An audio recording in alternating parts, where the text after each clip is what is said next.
तो अब तक हमने देखा था कि पीतैंग ने बोला था कि तुम्हें कैंडी खानी चाहिए और स्मोकिंग के बारे में सोचना नहीं चाहिए। बाओ भी सोचता है कि सच में कैंडी जो है वो स्मोकिंग से काफ़ी अच्छी है। मुझे स्मोकिंग के बदले कैंडी खानी चाहिए, यही मेरे लिए अच्छा होगा। वो पीतैंग को देखता है और सोचता है कि मेरे सामने जो लड़का खड़ा है सच में वो कितना ज़्यादा गुड लुकिंग है, और शायद जब मैं भी 19 साल का हो जाऊंगा तो मैं भी इतना ही ज़्यादा हैंडसम दिखूंगा। फिर सीन शिफ्ट होता है पीतैंग के घर। हमें पीतैंग का घर दिखाया जाता है जहाँ पर बाऊ जो है वो अपनी साइकिल के साथ आया होता है और साइकिल की बेल बजा रहा होता है। तो ये सुन के पीतैंग अपने घर से बाहर आता है और बाऊ पीतैंग को देखकर बोलता है कि हेलो बिग ब्रदर, मैं आ गया, मुझे माफ़ करना, मैं लेट हो गया और आपको मेरी वजह से इतना वेट करना पड़ा, इसलिए मुझे माफ़ करना। चलो अब चलते हैं। पीतैंग बोलता है तुम अकेले आए हो, वो भी एक साइकिल के साथ, अब हम साथ में कैसे जाएंगे। ये सुनकर बाऊ बोलता है कि ब्रो आपके पास साइकिल नहीं है। पीतैंग बाऊ को देखकर सोचता है कि मुझे लगा था कि वो अपनी कार से आएगा। पीतैंग बाऊ को देख रहा होता है। ये देखकर बाऊ को कुछ समझ नहीं आ रहा होता है कि पीतैंग मुझे ऐसे क्यों देख रहा है। वो पीतैंग से बोलता है कि ब्रो चलो पैदल चलते हैं और इस वजह से हम खूब सारी बातें भी कर पाएंगे और फन भी कर पाएंगे, और मैं आपको जाते वक्त बहुत सारी डिलीशियस चीज़ें भी खिलाऊंगा, चलो साथ में चलते हैं। लेकिन तभी पीतैंग अपनी कैप निकालता है और बाऊ के सर पर रख देता है और कहता है कि नहीं, हम बिल्कुल भी ऐसे नहीं जाएंगे। तुमने अपना फेस देखा है, तुम्हारा फेस एकदम रेड हो गया है धूप की वजह से। ये सुन के पाओ बोलता है कि अरे मैं ठीक हूँ, मेरी स्किन के लिए ये नॉर्मल है।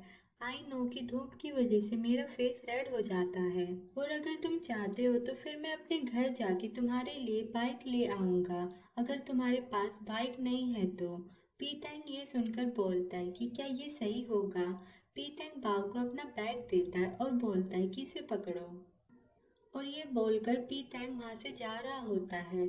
उसे जाते देखकर पाव बहुत ज्यादा घबरा जाता है और वो रोने जैसा फेस बनाकर बोलता है कि बिग ब्रदर आप कहाँ जा रहे हो।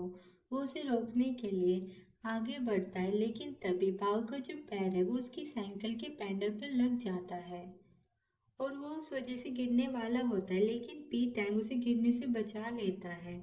बाओ पीतैंग को बोलता है कि ब्रो आप मुझ पर बिल्कुल भी गुस्सा मत करो, मैं आपके लिए अभी कैब बुक कर देता हूँ, बिकॉज मेरी टीम को अभी आपकी बहुत ज़्यादा ज़रूरत है। पीतैंग बाओ को देखता है और फिर वो उसका पैर चेक करता है। वो देखता है कि बाव के पैर में चोट लग गई है। पीतैंग उससे बोलता है पहले मुझे ये बताओ, मैंने कब कहा कि मैं तुम्हारी हेल्प नहीं करूँगा। मैं तो बस बाइक लेने जा रहा था, ना कि तुम्हें अकेले छोड़ के जा रहा था।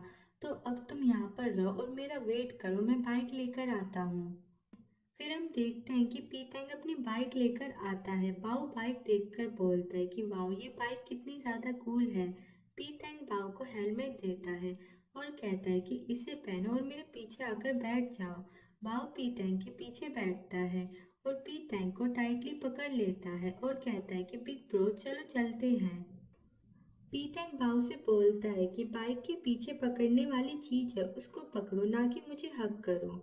ये चीज सुन के भाव अपने मन में बोलता है कि ये कितना ज्यादा रूड है और इसके अंदर तो दिल भी नहीं है।